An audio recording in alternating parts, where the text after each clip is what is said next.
I'm here with Blackamore. I'm really, really excited to know about his manifestation story. It's going to be an amazing story for you guys to really see what manifestation can do, what it can bring for people. And thank you so much for being here. Thanks for having me. Awesome. So tell me a little bit about your biggest manifestation. I mean, we're always manifesting small, big, hmm consciously, unconsciously, because that we are magnets and we are manifesting based on how we are thinking, how we are feeling. But tell me about your biggest or most exciting manifestation. When was that and what was that manifestation? It's interesting. Literally, like right now, I'm wondering if my answer is still the same. So like the original answer would have been my own journey.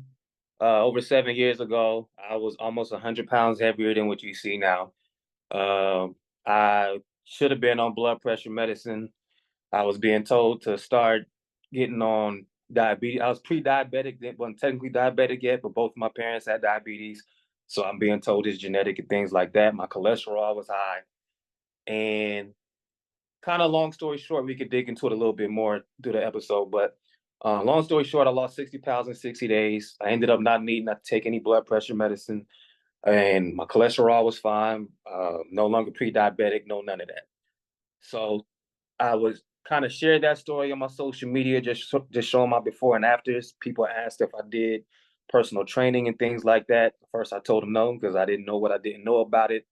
But it became such a common request. I said, well, let me figure out what I need to know and do this more. And within my first year of doing it, of coaching, the results was like 50-50. Half the clients got the results they wanted, the other half didn't. At the time, I thought the secret to my success was going vegan because I have a vegan diet now that I've been following for years. And I'm like, I'm not understanding how come it's not working for everybody. And I went back and reassessed like what else was I doing that may have been different. And one thing I realized that I was doing that wasn't as normal, at least as I thought it was. Um, I would I would basically practice living my life before I lived it. It was a real quote unquote mindset thing. And once I started incorporating that in my coaching more, the results went from 50-50 to like 90 to 100. And so I guess like my more updated answer now is a client recently who she, it started with a weight loss journey or whatever. That was the point. But that could lead to other things internally, how you feel about yourself, your confidence in particular. And they weren't too confident. They were so unconfident they wouldn't do something as simple as leaving town to go on vacation. And when we started working together, she's taken like 5 trips this year so far. So I think that's probably my most exciting now, seeing the Mm-hmm. effect I had on somebody's life in such a great capacity. I love that. Oh my God. I love everything you said. There is just so much wisdom in that. Um, First of all, it reminds me of my mentor, Bob Proctor. Mm. He said something similar. Like he said he started studying the book Think and Grow Rich by Napoleon Hill, hmm and his life changed like day and night in 1 year, started making a lot of money in 1 year. And he gave the same book to other people, but nothing changed in their lives. hmm So, kind of similar to your journey, doing on a surface level, doing almost the same thing, but getting different results. And he went on 9 years journey of realizing and finding out, really thinking about what changed in his life that didn't change in other people's life. So it just literally, it just gives me more confirmation that everything comes from the mind. It's not what we do on a surface level. It's not about being vegan, being raw vegan, not being vegan, eating healthy, not eating healthy, or getting into some kind of business industry.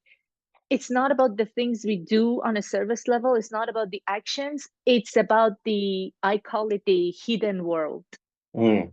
the inner world. Yeah. What is going on here? So you started, it was not just 60 pounds, first of all, in 60 days is a lot. That's amazing. Have you tried to lose weight before, or was it the only time and you started and you succeeded in that 60 Well, days? well, yeah, that's the thing. So if we zoom out, we could say technically it took me 5 years to lose 10 pounds because uh, almost 5 years prior, that's all I was trying to do. And I did lose the 10 pounds, but then I would gain it back. And then I would Mm-hmm. lose a little and then gain a lot, then lose a little and gain a lot. And I ended up gaining 50 pounds over that 5 year period. And it wasn't until I had my first child and I seen how high my blood pressure was. And my sibling's father had suffered from a stroke some years ago. He's still alive, but I seen him as a very clever, intelligent, and witty man, but after he had a stroke, he wasn't quite the same. So a combination of all those things, when I seen that blood pressure reading after having my daughter, it was like something clicked. And all of a sudden, I just knew the right questions to ask myself to make sure that it was actually sustainable this time. And at that point, it was easy. So the 5 years prior, Mm. it was clearly it was a struggle because my health was actually deteriorating. But from that moment on, I would propose that it was very easy. Would you say you probably didn't have as a strong motivation as before during that 5 years? Yeah, during the 5 years, it was more motivated from just trying to look good, basically look better Mm-hmm. and get Mm-hmm. girls. But I had a girlfriend, so I'm like, okay, she accept me, so okay, you know. So the motivation wasn't quite there. But once my brain was on the line, once I had a daughter and people around me were starting to pass away from health issues instead of being in the streets and car accidents, which was a new experience for me. At that point, I took it more serious. So it is the same as when people say, "What is your why?" Yep. So your why became really it became really big because of your daughter and because of your, did you say your friend or cousin who went through the stroke? Yeah. My stepdad, basically. Yeah. Your stepdad. Yeah. So your why became stronger. And that's why for anyone who's listening, whatever you are looking to manifest, achieve, whatever you want to call it, health, money, relationships, you have to ask yourself, what is my why? And if your why is not strong enough, you can always ask better questions to go deeper and deeper and deeper. 100%. You're not going to lose weight and look healthy um if it's just because of vanity. You're not, because it's exactly what happens. You lose it, you gain it, you lose it, you gain it. That's what happens to everyone. um Another thing that changed for you, I can tell, is your self-image, the kind of person you want to. So you said something interesting. You said you started practicing living your life before living it. Can you tell me more about that? What does that mean and how does that look like? Yeah. So basically, I would visualize the type of person I wanted to be, the type of man I wanted to be, and that would be my resource for consulting, basically. Like, because I clearly the version of myself I was visualizing and the version of myself I was at the time, we clearly had different beliefs and different habits. So it's like, what's the difference between me now and me then? And I would just pretend to be the person I was visualizing until I became them. A specific example of what I would do, because this whole transition started from the spring going into the summer, which means they're bringing the barbecue grills back out, which means there's ribs, there's pop, there's all these Beer. foods. Yeah, all these foods I don't have no business eating if I want to make this transformation happen. But I still wanted to go out and hang out with people. So before leaving the house, I would literally sit and meditate and visualize, imagining the scenario in as much detail as I could, imagining being tempted, imagining when people offer me the food, how I'm gonna feel when they offer it, and saying no, and just practicing that resistance over and over in my mind. It really made a huge difference because, like I say, it's two parents of learning. Mother's experience, repetition is a father, or father's repetition, however I'm supposed to say it. So creating that experience inside of your mind internally and repeating it over and over and activating the reticular activating system in your brain, it makes it super easier. and you can even manipulate time and the intensity when you do these types of practices in your mind. So I think that was really like the I guess the hidden thing, the key to it all. It's the same, yeah, self-image, visualization. So you started really taking control of your life by controlling your life from within, like controlling your mind and going to your future version Hmm. and really connecting with that future version. And I think you tell me your experience, but I think it, it's not just visualizing, because so many people visualize but they don't get the result. I think the key is, first of all, repetition. As you said, it's not just you visualize once, you have to keep doing that every day, multiple times a day. Hmm. But also, would you say that you had strong emotions also connected to your that image, that visuals? Definitely. So I feel like a lot of people confuse daydreaming with visualization. The key is practicing the emotion. Like I will practice because I know I'm gonna feel tempted. So I will practice going from feeling tempted, from going from the whatever emotion was necessary for me to say no.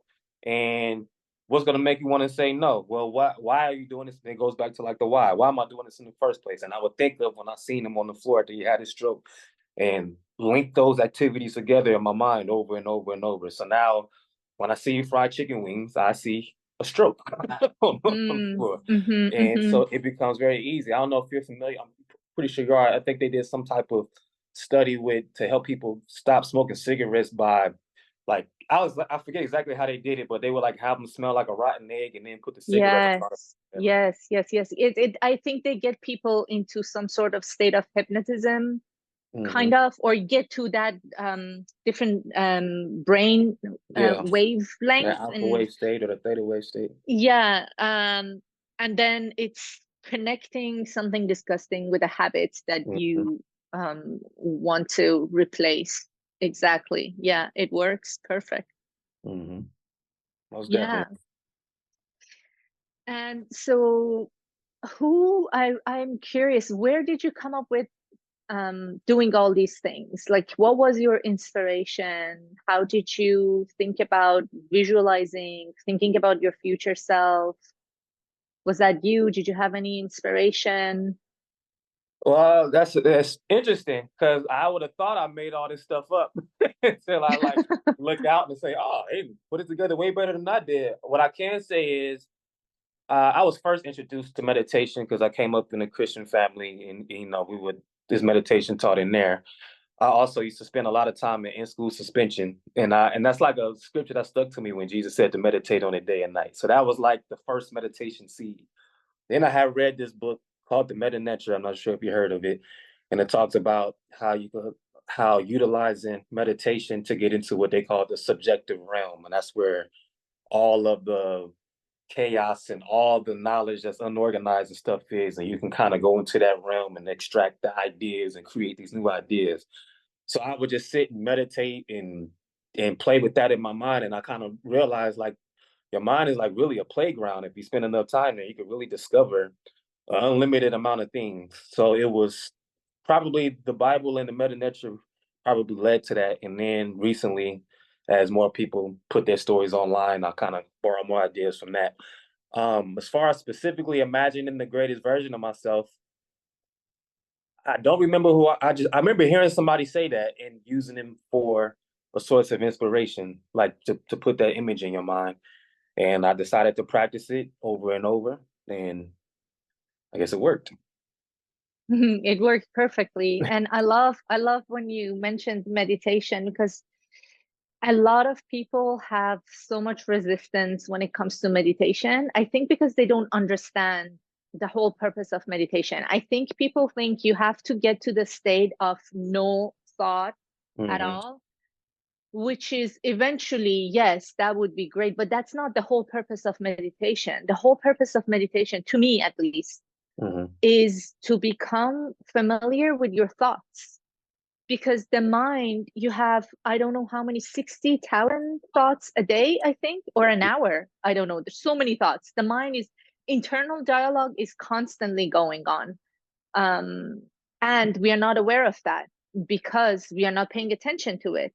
But when we meditate, we sit quiet, we close our eyes, we see our thoughts, we pay attention. Oh my God, that's what I'm thinking. Thinking about grocery, I have to do a to-do list. The argument I had an hour ago, the things I have to do tomorrow. You become familiar with your thought patterns and how crazy the mind is. It is literally the monkey mind. And then you create a space. When you are looking at your thoughts, who's looking at your thoughts? That's consciousness. That's our true essence. And slowly, nothing happens when you're when you're meditating. Like the 15 minutes, 10 minutes, 20 minutes, nothing happens. The day after you do that, nothing happens. You do that for 1 week, 1 month, nothing happens. But at the same time, everything is happening in the background. You're becoming more clear. You're connecting with your true essence. You're connecting with your conscious mind. And that's how one day you wake up and you have a new idea. You have a new aha moment. This is because you took time and you meditate and you're training your mind to become more quiet so that the ideas can flow. Yeah, 100%. And yeah, it's beautiful. I love that. So what is your Blackamoor, what is your next manifestation? What are you working on now? Do you have any next goal, next manifestation? Well, I'm working on a very huge manifestation, I suppose. My ultimate life goal is to play my part in advancing humanity to solve bigger and better problems. And what I mean by that is, because, my story, I had the high blood pressure, I was pre-diabetic and things like that. And from going through my journey and realizing how easy it was, basically, so many of us, so many people who are suffering from those chronic health conditions don't realize they don't necessarily have to be on those medications. 90% of them don't need them. It's a lifestyle change. They believe it's hard. Part of why they believe it's hard is because it's propagated that we need to take a pill for everything that's wrong with us. You need to lose weight, take a pill. You got high blood pressure, take a pill. Diabetes, take a pill. And not even realizing the residual effects it has, because you're just a slave to your habits. You don't realize the real power you can have over your life. You don't have to be a slave to the Twinkies like you think you do. You can, because one question I used to ask myself was, how come good food tastes bad and bad food tastes good? Right? Like, I thought that was crazy. Why would it It's be just set up? conditioning, right? Yeah. But then when you kind of realize, when I realized what I was saying, no, good food tastes good because that's what good food tastes like. I may get pleasure from it, but pleasure and good aren't necessarily the same. There's pleasurable things that could be bad for you. So Absolutely. so that alone was a big shift. But anyway, and so now I get more into my theoretical beliefs. So, like, if you think of disease as something that's not working right, it kind of hinders your performance mentally, physically. I wonder if humanity could eventually evolve to a space where we have, I don't know what the term would be. We'll call it like these opposite diseases, where it's like these superpowers At thousands of ease. years down the line. That's what Bob calls it, being at ease. Yeah, yeah, like The opposite of this ease. right. Because right now it's like we're going to be stuck in this neutral, or maybe even start to go backwards if we don't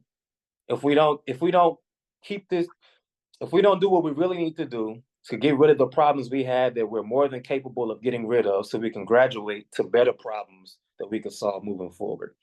I just want to play my part in that. In the meantime, I'm putting a book out. Yes, that's amazing. And you should put a book out. And I love that you said it was not hard, it was actually easy, because that's a belief that people have. People think, oh my God, losing 60 pounds, 50 pounds, it's hard work. And because they believe it's a hard work, therefore it is a hard work for them. Yeah, But exactly. you were probably doing things like dieting, exercising, all sort of things, but it didn't feel hard, right? Right. Yeah, it's not about changing your diet, it's not about changing your exercise routine, it's about changing to the person who enjoys that who would have this type of diet, who would have this type of routine. at that point is natural. It's second nature. You're not expending any willpower. It's just who you are. Oh, I love that. Everything you say reminds me of what I teach and my mentor so much. Because he talks about willpower and he says willpower is not like people think you should just have a willpower to do the hard thing and push through things. That's what not how we use the willpower. This is willpower is to have the will to keep the image of what you want on the screen of your mind all day long, the person Yeah. you want to become. And as you said, when you do that, when you connect with that version of you, the future version of you, more improved version of you, then everything else becomes easy. It's second nature. Let's That go. Yeah. person eats healthy. That person don't eat junk food. That person exercises regularly. It's all about that. It's all about self-image and creating that person. Yeah, most Um, definitely. just wanted to touch on something you said about your next manifestation, if I may coach you a tiny bit. You said big manifestation. Just don't say that. Say it's coming. It's not big. Oh yeah. It's not impossible. And it's your life purpose. It's obvious, from even this short talk that we're having together. It seems to me it's very obvious that it's your life purpose. You've been through something, you found a way to get out of that and to become more healthy, a better, vibrant, more better version of yourself. And now it is your duty, kind of, to help other people. So it's coming, it's on its way. And it's the same process, right? Now you have Right. to Yeah. create that person in your mind. Exactly. Yeah. You're right. So how does that look like? You want to help people with their health? You said a book coming out. What else? How does that look like? Is Yeah. that you're So helping people online? Well, yeah, so when I look at like the biggest movements in humanity, they tend to start with the book, with the Bible, the Quran, the Book of Mormons, even Rich Dad Poor Dad, you know what I'm Yeah. saying? Like all the biggest ideas that really shift consciousness of humanity starts with the book. So that's the foundation of it. And then at that point, it's a matter of, I suppose, do a missionary and being fortunate enough to be born in a time where I can reach literally billions of people if they just press play on the internet. And because, communication, imagination and communication are, I mean, the speed at which these things can travel and the amount of creativity you come up with is crazy. And so I'm just looking to leverage that. So putting the book out, running my mouth on the internet as much as I can. And and I have like a couple clients I coach one-on-one and I do some group coaching sessions here and there, but more so getting on platforms like this and continuing to get on bigger and bigger platforms over time and um appreciating everything around me. And when I say appreciating, I think of everything in a economic sense.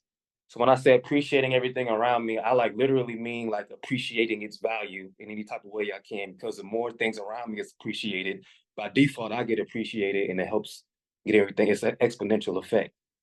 Mm-hmm. Yes, I love that.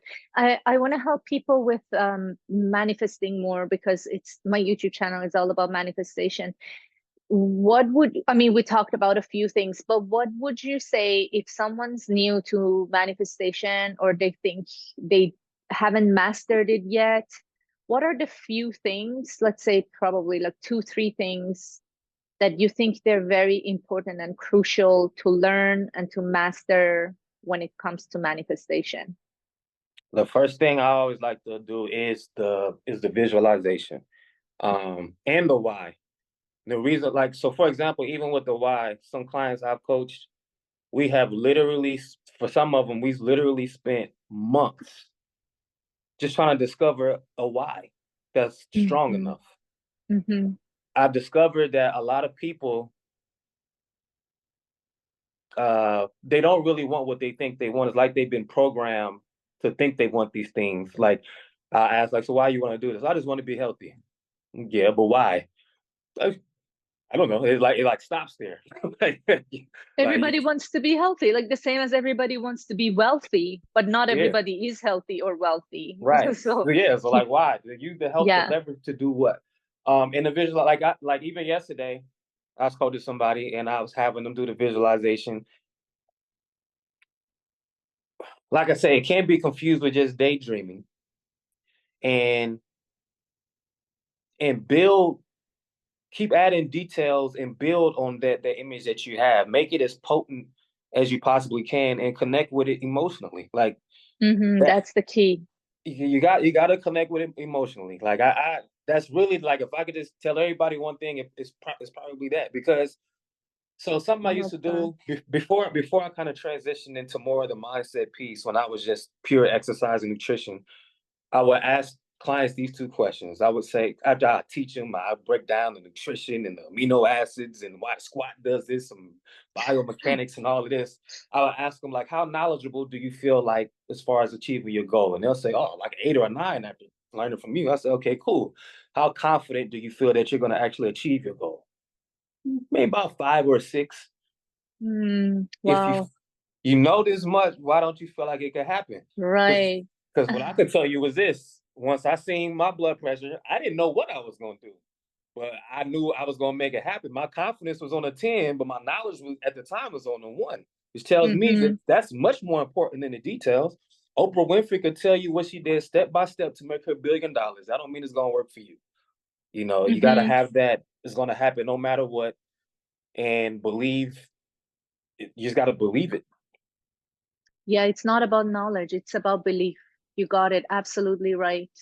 Because again, like in health and also in wealth, you see so many people with a lot of education, with a lot of like degrees from best universities in the world, and they're struggling financially. So it's Right. not about the knowledge. Right. It